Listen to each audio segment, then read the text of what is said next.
오늘의 제목은 잃은 것을 찾아내기까지 찾으라 라는 제목으로 함께 말씀을 나누기로 합니다. 오늘 성경 본문 말씀은 누가복음 15장 1절로 10절 말씀 교독해서 읽겠습니다. 1절 모든 세리와 죄인들이 말씀을 들으러 가까이 나아오니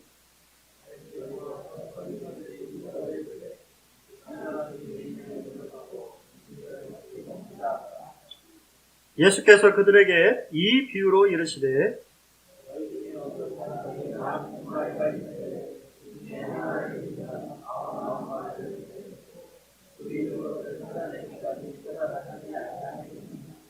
또 찾아낸즉 즐거워 어깨 메고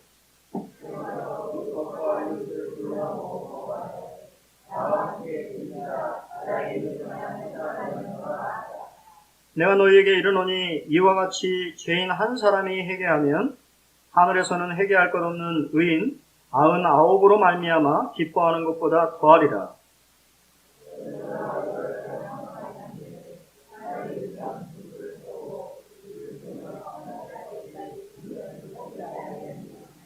또 찾아낸즉 벗과 이웃을 불러 모으고 말하되 나와 함께 즐기자 잃은 드라크마를 찾아내노라 하리라.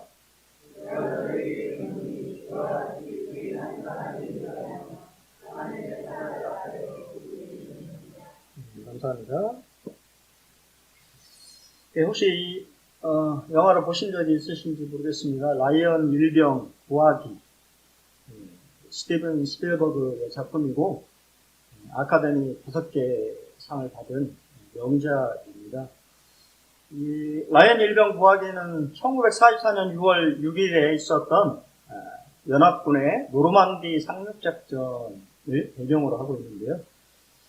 거기에 이제 이 밀러 데이라고 하는 이제 사람과 중대원들이 지옥을 방불케 하는 사토 끝에 해안을 점령하는 데 성공합니다. 하지만 아군도 많은 사상자가 발생하고 그중 라이언 가문의 4형제 중 3형제는 전사하고 막내인 제임스 라이언 일병이 남게 되는데 생사가 불분명한 상태가 되었어요. 이 보고를 들은 미 육군 참모총장은 벌써 3명의 자식을 잃은 라이언 가문의 어머니를 위해서 마지막 막내 아들인 라이언 일병을 구해서 집으로 돌려보내라고 하는 특명을 8명의 특공 대원들에게 따로 내립니다. 이 천신만고 끝에 그를 찾아내는 데 성공했는데요. 그는 동료들을 버리고 혼자서 집으로 돌아갈 수 없다고 완강하게 거부를 하게 됩니다. 계속적인 이 설득을 하다가 이 8명 중에 딱 2명만이 남게 되고 이 라이언 일병 구하기의 지휘자였던 밀러 데이도 이 작전 중에 총을 맞고 죽음 직전에 라이언 일병에게 이 말을 합니다. 꼭 살아서 돌아가라.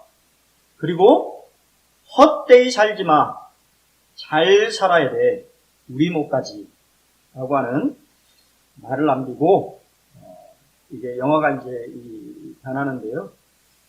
그러면서 결론은 나이든 라이언 일병이 밀러대지의 묘지 앞에서 나이가 지긋한 노인으로 자신의 아내에게 잘 살았어 라고 말을 하면서 영화는 마무리가 되어져요.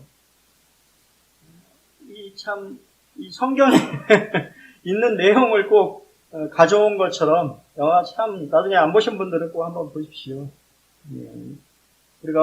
우리 예수님이 우리를 구하시기 위해서 얼마나 노력하셨는지를 우리가 꼭 생각해 볼 수도 있고 또 이 밀러 데이가 라이언 일병에게 했던 유언이죠. 죽으면서 했던 말 꼭 살아서 돌아가라. 그리고 헛되이 살지 말아라. 왜냐하면 우리의 목숨값을 지불하고 너를 살렸기 때문에 너는 내 목까지, 우리의 목까지 잘 살아야 된다라고 하는 참 멋진 말이죠.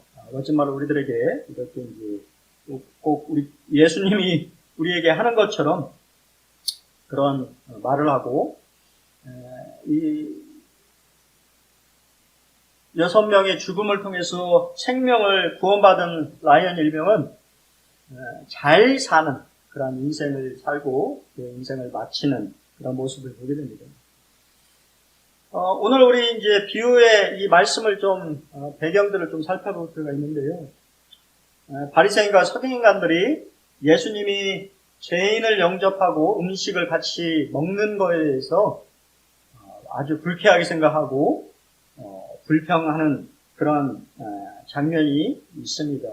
우리가 이제 이 비유는 세 가지 비유를 연달아서 말씀하셨는데 너무 길어서 오늘은 두 가지만 좀 말씀을 드리는데요.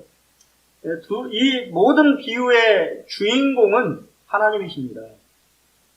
잃은 양의 비유, 100분의 1을 말하고 있고, 이 주인공은 바로 목자이신 성자 예수님을 표현하고 있습니다. 또 잃은 동전의 비유는 10분의 1을 의미하고 성령 하나님을 또 우리에게 보여주고 있습니다. 잃은 아들의 비유는 우리가 잘 아는 것처럼 성부 하나님, 아버지의 마음이 어떠한지를 우리에게 보여주고 있고요. 잃은 양이나 잃은 동전이나 잃은 아들은 예수님과 식사를 하고 있는 모든 세리와 죄인들을 상징하고 있어요. 그들은 예수님과 함께 식사하면서 즐거워하고 있었습니다. 근데 이제 바리새인과 서기관들은 이 다음 시간에 살펴볼 우리 첫째 아들, 즐거워하지 못하고 오히려 노해서, 분노해서 잔치에 대해서 불평하며 즐거워하지 못하는 첫째 아들의 모습을 우리에게 보여주고 있습니다. 예수님은 별명 중에 하나가 뭐였냐면 세리와 죄인의 친구라고 하는 별명을 가지고 계셨어요. 모든 세리와 죄인들이라고 하는 표현이 나오는데 그 당시에 세리는 세금을 거두는 사람을 말하는데 그 당시에 이 세리들은 이 로마 정부, 그러니까 우리말로 하면 친일파에 속하는 것이죠. 일본 사람들에게 불붙어서 자국민의 고열을 빨아서 자신의 이익을 챙기는 그러한 사람들이 세리들이었습니다. 그래서 그 당시에 종교 지도자들은 세리를 아주 경멸하고 가까이 하지 않았어요. 죄인들이라고 하는 이 표현들도 우리가 생각했을 때 아주 죄를 많이 지은 그러한 사람들을 의미하고 있지만 또 동일하게 율법을 지키지 못하는 사람들에 대해서 바리새인이나 서기관들이 갖다 붙였던 욕설이에요. 율법을 지킬 수 있었을까요? 먹고 살기 바빴던 그러한 이 어려운 시대에 살고 있었던 사람들이 이 하나님의 율법의 계명들, 이 세세한, 지난번에도 말씀을 드렸잖아요. 화장을 해도 안 되고, 글자를 3글자 이상 써도 안 되고, 이 걸어가서도 안 되고, 여러 가지 이 제약들, 인간의 어떤 전통들을 만들어가지고 지킬 수 없는, 그러니까 많은 사람들이 지키지 못했어요. 그러다 보니까 이 바리새인과 서기관들은 그런 사람들을 죄인들로 낙인을 찍어서 경멸했습니다. 하지만 예수님은 그들의 친구가 되어 주셨어요. 우리가 그리스도를 닮은 자들이라면 우리는 어떻게 해야 될까요? 이 죄인과 사람들로 어떻게 보면 소외받고 경멸의 대상이었던 사람들은 하나님의 말씀을 듣기 위해서 예수님 앞에 가까이 나와왔습니다. 그렇다고 한다면 여기서 나아온이라고 하는 시제가 중요한데요. 그냥 단순한 동작을 말하는 것이 아니고 지속적인 행동이었다라고 하는 것을 원어에서는 표현해주고 있어요. 그러니까 그들은 끊임없이 예수님의 말씀을 듣기 위해서 나와왔다라고 하는 것을 말하고 있습니다. 그러면 예수님은 자신의 가지고 있던 돈을 통해서 그들을 먹였을 것입니다.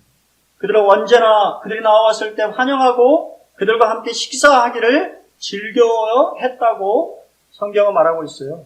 유진 피터스는 그의 이 성경 해석에서 이와 같은 모습을 뭐라고 말했냐면 오랜 친구를 만난같이 하셨다라고 얘기하셨습니다.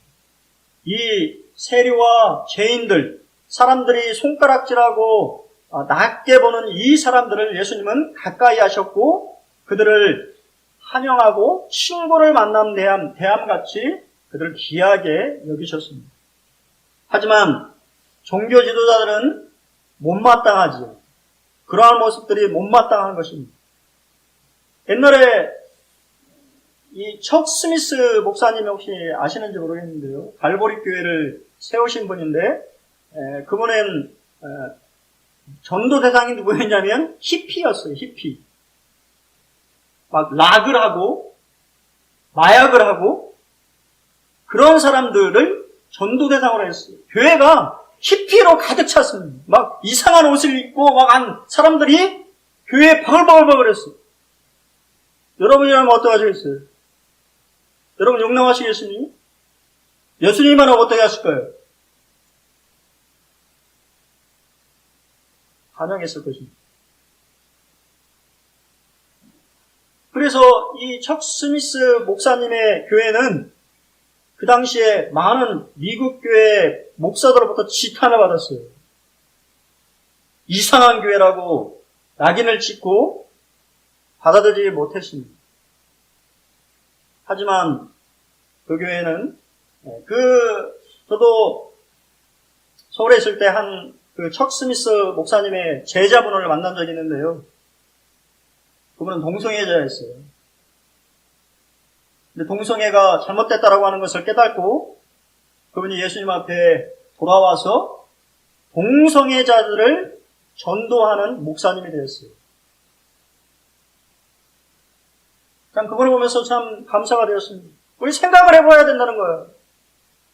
너무 뭔가 예의 바르고 멀쩡하고 그런 사람들이 교회에 오는 것을 환영하는 건지 아니면 이 세상에 소외받고 다른 사람들은 쳐다보지 않는 그런 사람들이 교회에 왔을 때 우리는 어떻게 행동할지 여러분이 바르게 행동한다면 그것은 바리새인과 서기관의 모습과 똑같다라고 하는 거예요. 예수님은 그런 사람들이 오셨을 때 그들을 친구처럼 환영하고 가까이 대하셨습니다. 그런다고 해서 예수님이 그들과 동조해서 죄를 범했다라고 하는 얘기는 아니에요. 오히려 그들이 회개할 수 있도록 그 죄에서 돌이킬 수 있도록 그들을 이끄셨습니다. 어떻게 됐든 간에 이 종교 지도자들은 수군거렸어요. 이 수군거렸다라고 하는 말이 72년에 보면 이스라엘 백성들이 광야 생활을 했을 때 모세와 하나님 앞에 불평불만을 했다라고 하는 그 단어와 동일한 단어예요. 못마땅한 것입니다. 예수님이 하시는 그러한 행동들이 못마땅했어요. 그래서 사람의 이름도 부르지 않았어요. 우리도 가끔 그러잖아요. 이 사람이 좋은 말일까요? 그 당시에 사람의 이름을 부르지 않는 것은 경멸하는 말이었어요. 예수님에 대해서 알고 있었음에도 불구하고 이 사람이 세리와 죄인들을 영접해서 식사를 하고 있네 하고 불평, 불만을 토로했습니다. 예수님 그들을 책망하셨습니다. 그리고 하나님 아버지의 마음을 드러내시기 위해 세 가지 비유를 연달아봐서 말씀하셨습니다. 첫 번째는 잃어버린 양의 비유입니다. 우리가 잘 아는 바대로 요한복음 10장 11절에 예수님이 나는 선한 목자라고 말씀하셨어요. 선한 목자는 양들을 위하여 목숨을 버린다라고 얘기합니다. 누가복음 19장 10절에 보면 예수님의 이 땅에 오신 목적에 대해서 스스로 천명하십니다. 인자가 온 것은 잃어버린 자를 찾아 구원하려 함이다라고 말씀하셨어요. 혹시 저도 우리 여기 지금 저희 아이가 있는데 우리 첫째 아이를 잊어버린 적이 있어요. 많이 오랜 시간을 잊어버린 걸 아는데 갑자기 눈앞에 어렸을 때 눈앞에 사라진 적이 있어요. 그래서 깜짝 놀래가지고 아이를, 그때 거기가 인천공항이었는데요. 순간 이렇게 눈에서 사라졌는데 아이가 사라져가지고 깜짝 놀랐어요. 왜냐면 아이가 에스컬레이터 쪽으로 갔었거든요. 그 조그만 아이가 에스컬레이터에 했다고 하면 아마 사고가 났을 거죠. 다행히 빨리 발견해가지고 아이를 못 가게 이렇게 막았던 기억이 있습니다. 자녀를 잃으면 그 부모의 마음이 어떨까요? 혹시 자녀들을 혹시 잃어버린 적이 혹시 그런 경험이 있으십니까? 그렇다고 한다면 오늘 이 비유의 목자나 여자의 마음을 잘 아마 이해하실 수 있을 것입니다. 애간장이 타는 것이죠. 아무 생각이 없는 것입니다. 잃어버린 자를 찾으려고 얼마나 애를 쓰겠습니까? 말씀을 준비하면서 찰스 스펄전 목사님의 이 세 가지 입장에서 본 선한 목자라고 하는 내용이 참 마음에 와닿아서 그대로 사실은 가져왔어요. 찾을 때 그 잃은 것을 찾아내기까지 그분의 얼굴에 기쁨이 없다. 그분은 잃은 것에 대해 걱정이 있다. 그분의 마음에 주저가 없다. 그 거친 길, 그 긴 시간 또는 그 밤의 어둠에도 불구하고 그분은 계속 잃어버린 자들을 찾아다니신다. 그분의 심령에 분노가 없다. 양의 방황이 그분에게 큰 대가를 치도록 하지만 그것을 아무것도 아닌 것으로 생각하신다. 지루하다고 멈추시지 않는다. 사랑은 그분으로 하여금 자신을 잊게 만들고 그분의 힘을 새롭게 하는 원천이 된다. 찾는 일을 결코 포기하지 않는다. 아무리 장애 요소가 많다고 할지라도 그분은 결코 찾지 못하고 돌아오시지 않는다. 이것이 다른 사람들을 찾아내는데 우리의 본보기가 되어야 한다.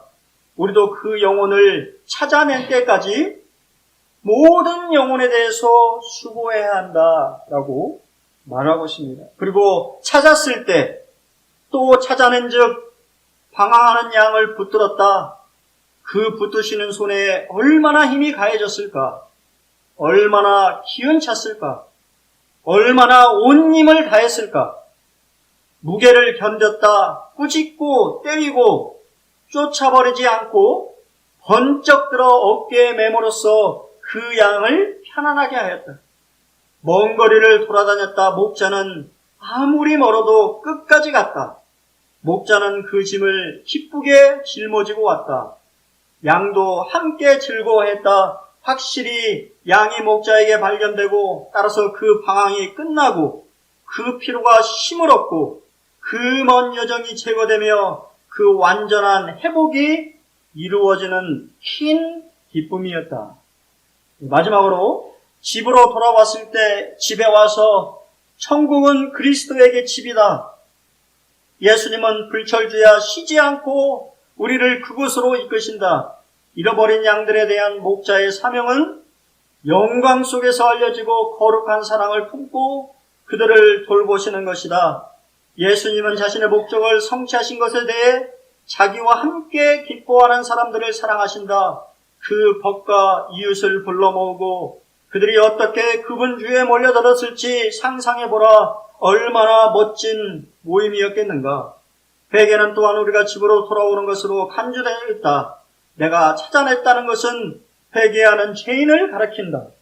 한 죄인이 온 천국을 기쁨으로 가득 채울 수 있다. 영혼들이 구원받을 때까지 끈질긴 노력이 요구된다. 새롭게 찾아낸 영혼들에 대해서 인내가 요구된다. 어떻게 느껴지십니까?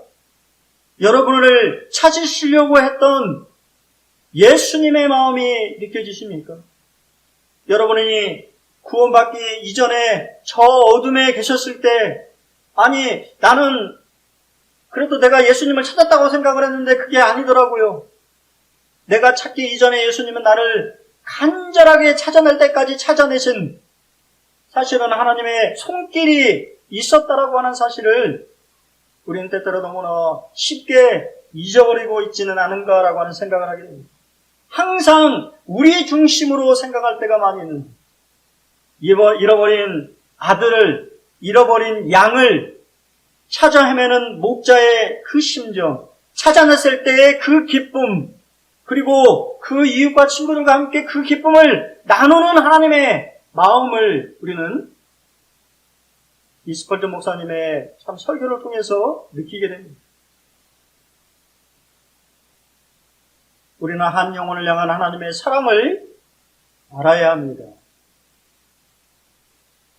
우리는 경제적인 계산을 할 때가 참 많이 있어요. 9마리, 99마리 대 1마리. 에이, 그냥 1마리 잊어버리고 말지. 여러분 그렇게 생각하실 때 안 그렇습니까? 하나님은 전혀 그렇지 않다고 하는 거예요. 그 잃어버린 1마리.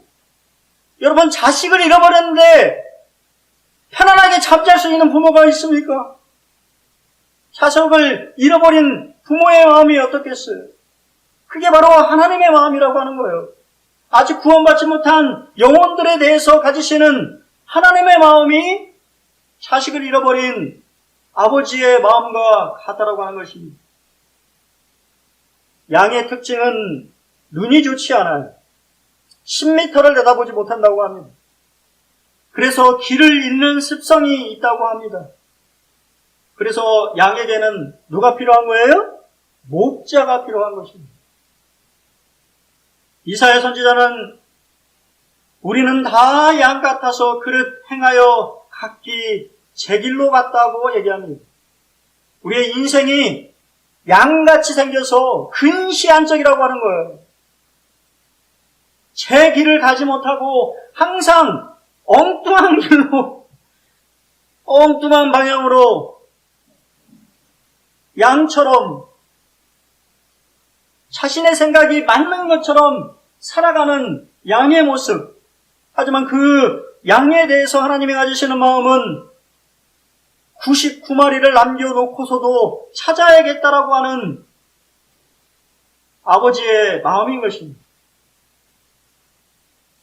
이사야서 49장 14절로 15절에 오직 시온이 이르기를 여호와께서 나를 버리시며 주께서 나를 잊으셨다 하거니와 여인이 어찌 그 젖 먹는 자식을 잊겠으며 자기 태에서 난 아들을 긍휼히 여기지 않겠느냐. 그들은 혹시 잊을지라도 나는 너를 잊지 아니할 것이라고 얘기하십니다. 요즘은 참 무정한 세상이죠.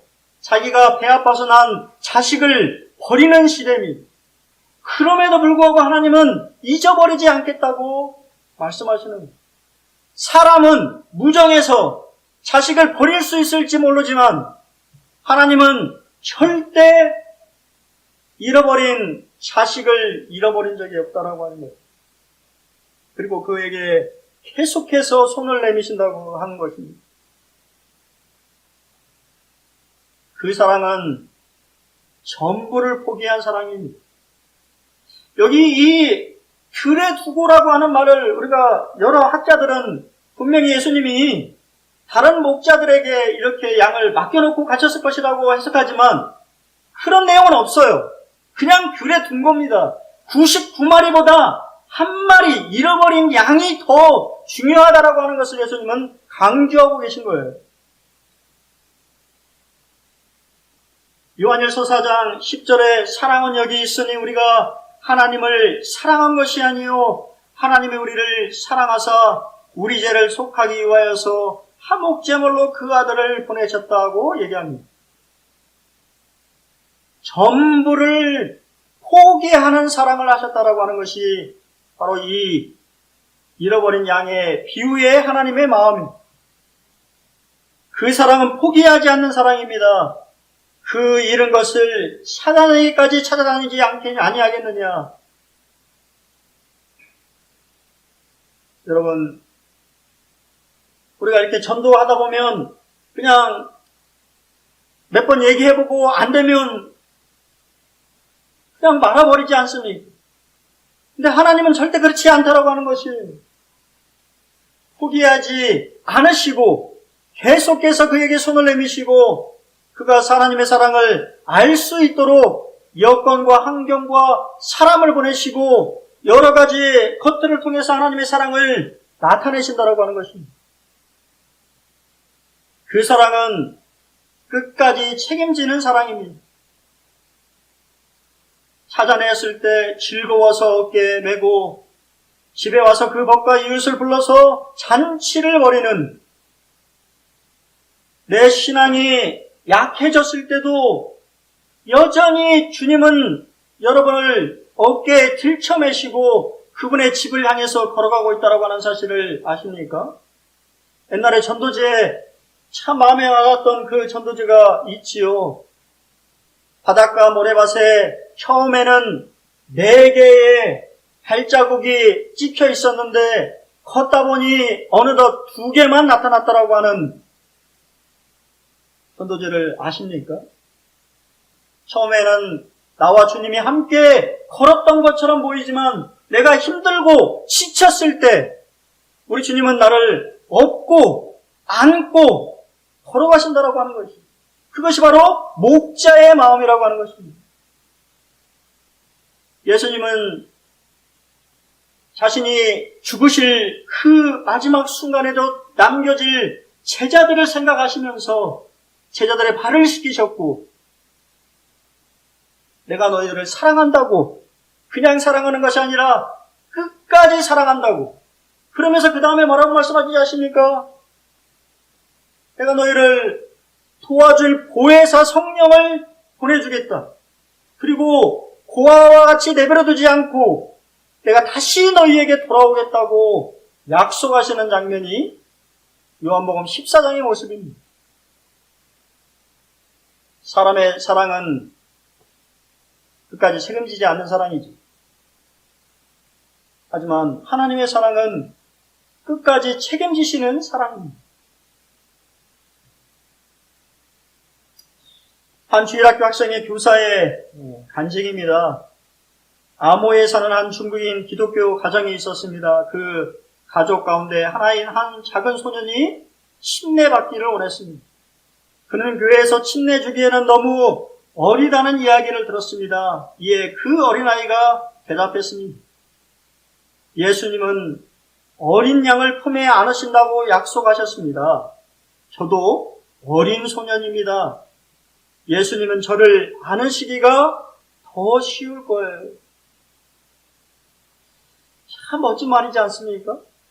예수님이 나를 안아서 이 자신의 품에 아이를 안는 엄마처럼 안아주실 것을 믿음으로 고백하는 이 아이의 이 놀라운 간증은 그가 믿음을 가지고 있는 소년이었다라고 하는 사실을 우리에게 말해주고 있지 않습니까? 여러분, 이런 확신 가운데 있습니까? 이 아이가 하는 간증처럼 하나님이 나를 안으시고 내가 힘들고 어렵고 지칠 때 나를 안으시고 그분의 품 안에서 나를 인도하시는 선한 목자라고 하는 사실을 여러분은 아십니까?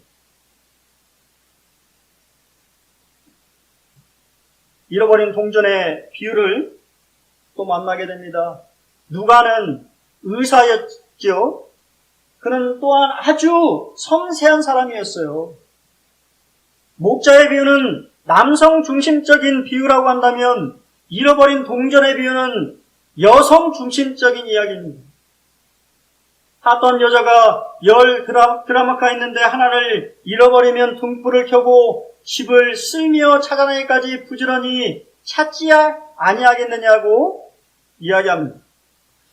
왜 그렇게 열심히 찾을까요? 이 드라크마라고 하는 것은 우리 성경에 나오는 데나리온이라고 하는 말과 같은 용어입니다. 드라크마는 헬라어를 말하는 것이고 데나리온은 로마식 동전의 가치를 말하는 건데, 한 데나리온이 노동자의 하루 품삯을 말하거든요.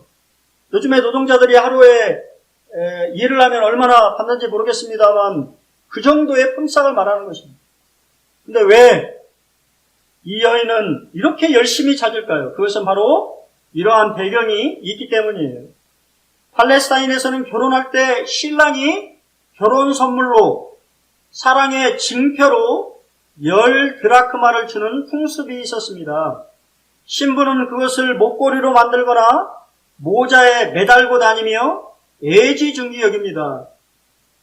잃어버릴 경우에는 남편에 대한 애정과 존경이 결핍된 것으로 간주되기 때문입니다. 동전 하나라도 잃어버리는 날이면 아내가 그 돈으로 정부를 샀을 것이라고 생각해서 이혼을 불사하는 경우도 있었습니다. 이 동전들은 유대인들에게는 성스러운 것이며 채권자라도 이것만은 가져갈 수 없었다고 합니다. 오직 남편이 죽고 미망이 되었을 때 궁핍한 경우에만 이 데나리온을 사용할 수 있었다고 해요. 쉽게 말하면 이 10드라크마는 뭐냐면 요즘에 말하는 결혼 반지를 말하는 거예요. 여러분, 결혼 반지를 잃어버렸으면 찾지 않겠어요? 아이고, 뭐 그냥 내비둬볼지 남편도 묻기 싫은데.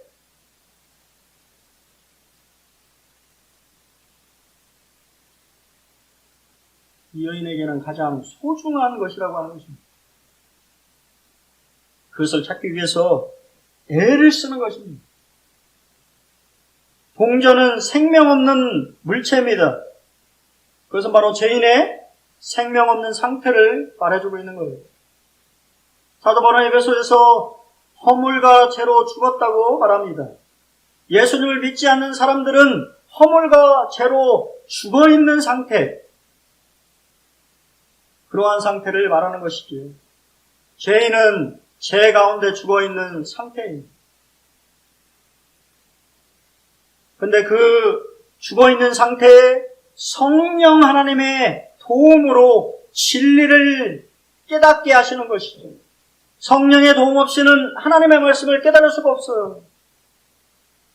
아무리 읽어도, 아무리 연구해도 성경의 깊은 하나님의 뜻을 성령의 조명 없이는 깨달을 수 없습니다.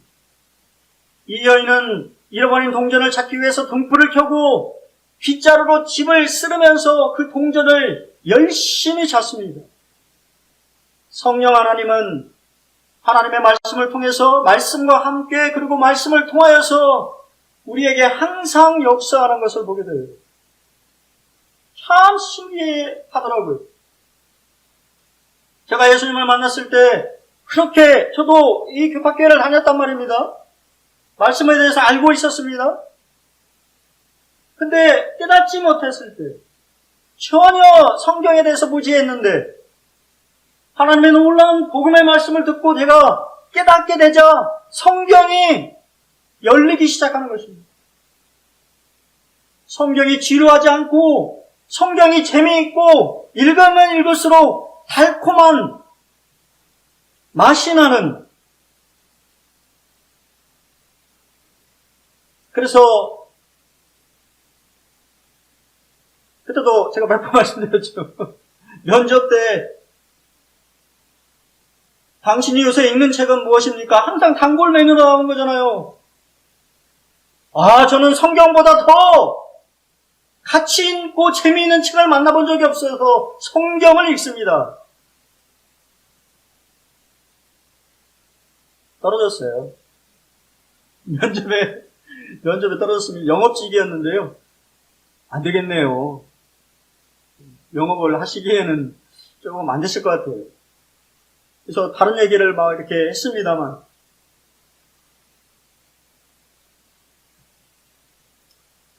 사도 바울은 그래서 에베소에서 이렇게 기도할 것을 우리에게 부탁하고 있습니다. 우리 주 예수 그리스도의 하나님, 영광의 아버지께서 지혜와 계시의 영을 너희에게 주사 하나님을 알게 하시고 너희의 마음의 눈을 밝히사 그의 부르심의 소망이 무엇이며 성도 안에서 그 기업의 영광의 풍성함이 무엇이며 그 힘의 위력으로 역사하심을 따라 믿는 우리에게 베푸신 능력의 지으심이 어떠한 것을 너희로 알게 하시기를 구하노라. 우리 잘 아는 것처럼 웨카도로의 부족의 짐 엘리엇 선교사를 아실 것입니다. 짐 엘리엇은 미국의 명문대학을 수석으로 졸업한 친구였어요. 장래가 촉망되는 사람이었습니다. 하지만 그는 하나님의 부르심을 받고 에콰도르의 식인부족, 사람을 죽여서 잡아먹는다라고 하는 식인비족을 하나님의 복음을 전하기 위해서 그가 그 젊은 나이에 대학을 졸업하고 선교사 훈련을 받고 에콰도르 그 부족들을 위해서 갔는데 전해보지도 못하고 잡혀서 죽임을 당했다라고 하는 것이 아닙니다.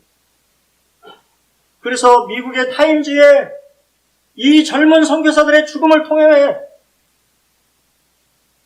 기사를 대문짝하게 났는데 얼마나 낭비인가라고 하는 기사를 냈다고 하는 것이 아닙니다. 젊은이들이 그냥 아무것도 해보지도 못하고 그 식인부족에게 죽임을 당해서 사라져버리는 그거에 대해서 낭비라고 타임지에서 얘기했다고 하는 거 아닙니까? 하지만 짐 엘리엇의 노트에는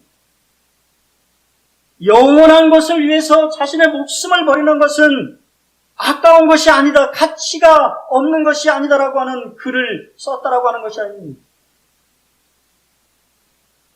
그 후에 그의 아내가 다시 그 자신의 남편을 죽인 그 부족에게 복음을 증거해서 복음이 증거되어졌다고 한다는 그 놀라운 이야기를 우리가 접하지 않습니다. 그들은 어떠한 사람이기에 하나님을 위해서 자신의 모든 것을 걸 수 있었을까요? 사도 바울은 영적인 눈을 뜨라고 얘기하는 것입니다. 보이는 것이 전부가 아니고 보이지 않는 것들이 이 세상에 존재하고 바로 보이지 않는 하나님이 예비하시는 하나님의 놀라운 부르심의 소망과 여러분에게 주실 놀라운 기업의 영광의 풍성함과 하나님의 역사하심을 볼 수 있는 눈을 뜨기를 기도하고 있는 것입니다. 성령의 도움 없이는 깨달을 수 없는 것이지요. 볼 수가 없는 것입니다. 그리스도인들이 세상 사람들이 바라볼 때는 미련하게 보이고 어리석하게 보이는 것처럼 보이지만 눈뜬 사람들은 너무도 당연한 우리의 삶이 하나님 앞에 드려지는 이러한 삶들이 너무도 귀한 것이라고 하는 것을 깨닫고 드리기를 주저하지 않는 것이지요. 여러분도 그러한 눈을 가지시기를 바랍니다. 여러분 눈이 활짝 열려서 여러분이 주시고자 하는 하나님의 놀라운 것들을 볼 수 있는 눈을 가지시기를 바랍니다. 그래야 인생이 바뀌는 것입니다. 성경은 만인 구원론을 말하고 있지 않습니다. 만인 구원론이라고 하는 것은 마지막에 모든 사람이 구원을 받는다라고 하는 주장이에요. 성경은 그러한 얘기를 한 적이 없어요. 하나님 편에서는 찾아내기까지 부지런히 찾고 계시지만 거절하는 사람은 어쩔 수가 없는 것입니다.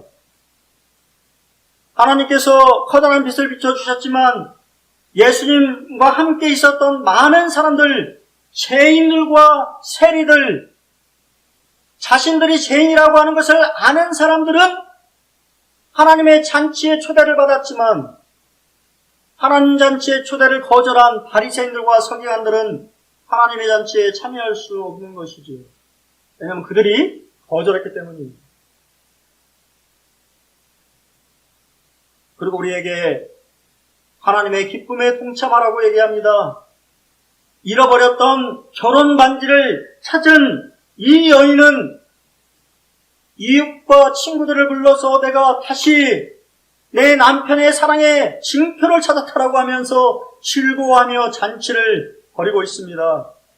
그리고 하나님은 이러한 모습을 보시며 너무 기쁘다고 의인 99명을 놔두고서 죄인 한 명이 하나님 앞에 나오는 그 순간에 하나님의 마음이 너무 기쁘다고 그렇게 얘기하는 것입니다. 그리고 그 기쁨에 동참하라고 우리에게 이야기합니다. 여러분, 우리 주변에 잃어버린 사람들이 많이 있습니다. 관심이 없는 분들이 많이 있어요. 하지만 우리가 목자의 마음을 알아야 됩니다. 하나님의 마음을 아셔야 돼요. 잃어버린 자식을 애타게 찾는 아버지의 마음을, 어머니의 마음을 우리가 안다면 그 전도에 이 놀라운 기쁜 복음의 기쁜 소식을 전하는데 여러분들이 함께 해야 된다고 하는 것입니다. 존 메가더 목사님은 이렇게 얘기했습니다. 이 일은 혼자 기뻐할 수 있는 일이 아니었다. 마음속으로 조용히 기뻐할 수 없었다. 기쁨이 차고 넘쳤다. 그래서 다른 사람들과 나누지 않을 수 없었다고 얘기합니다. 우리 어린아이가 생명이 태어나면 우리 모두가 기뻐하고 즐거워하는 것 같이 한 영혼의 잃어버린 영혼이 주님 앞에 회개하고 돌아올 때 하나님은 그 기쁨을 주체하지 못하시는 것입니다. 그리고 그 기쁨에 함께하기를 우리에게 얘기하시는 거예요. 내가 너에게 이르노니 이와 같이 죄인 한 사람이 회개하면 하늘에서는 회개할 것 없는 의인 99으로 말미암아 기뻐하는 것보다 더하리라. 내가 너에게 이르노니 이와 같이 죄인 한 사람이 회개하면 하나님의 사자들 앞에 기쁨이 되느니라. 천사들도 함께 기뻐한다고 얘기합니다. 에스겔서 33장 11절에 너는 그들에게 말하라. 주 여호와의 말씀이니라. 나의 삶을 두고 맹세하노니 나는 악인이 죽는 것을 기뻐하지 아니하고 악인이 그 길에서 돌이켜 떠나 사는 것을 기뻐하노라. 이스라엘 족속아 돌이키고 돌이키라. 너희 악한 길에서 떠나라. 어찌 죽고자 하느냐 하셨다라. 이게 바로 하나님의 마음인 거예요. 잃어버린 자들을 향한 하나님의 마음은 그들이 하나님을 만나지 못하고 하나님이 예비하신 놀라운 구원의 길을 외면하지 않고 그 길을 찾고 그 길을 걷기를 원하시는 것입니다. 살기를 원하시는 거예요.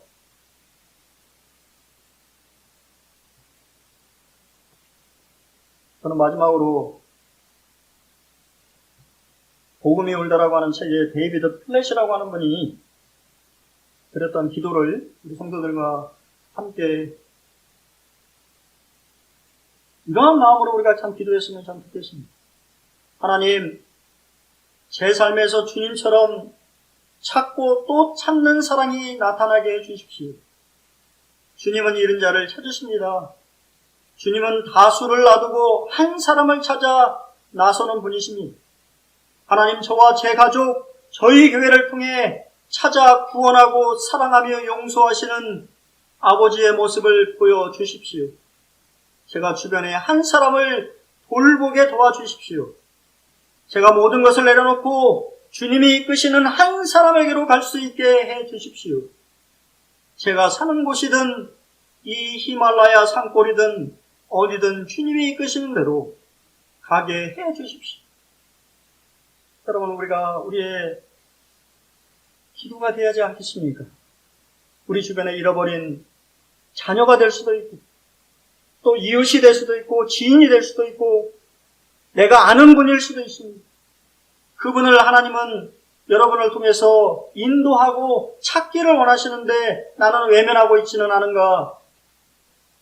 여러분 한번 생각해보는 한 주가 되었으면 참 좋겠습니다. 한 영혼의 가치를 천하보다도 귀하게 여기신다고 주님 말씀하셨어요. 여러분 정말 그렇게 생각하고 있습니다. 요즘에 참 저도 저희 이 아버지가 아직 또 저희 이 형이나 누나들이 아직 구원받지 않았어요. 그래서 참 애타는 마음이 있습니다. 저희 아버지 어머니도 80인제 넘으셨거든요. 언제 돌아가실지 모르는 그러한 상황인데 저희 아버지 집에 갈 때마다 별로 관심이 없어요. 뭐 이렇게 좀 하려고 해요. 뭐 도망가 보시고. 참 자식의 애타는 마음을 아시는가? 또 뭔가 얘기를 좀 붙여보고 싶은데 아버지는 딴소리 하시고 도망가시고 그럴 때마다 참 애타는 그런 마음이 제 마음속에 들어지는 것을 참 보게 돼요.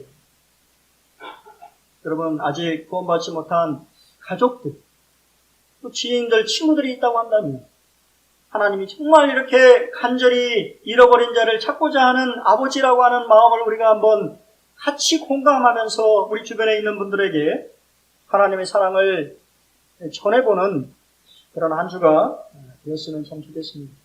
이상으로 말씀을 마치겠습니다.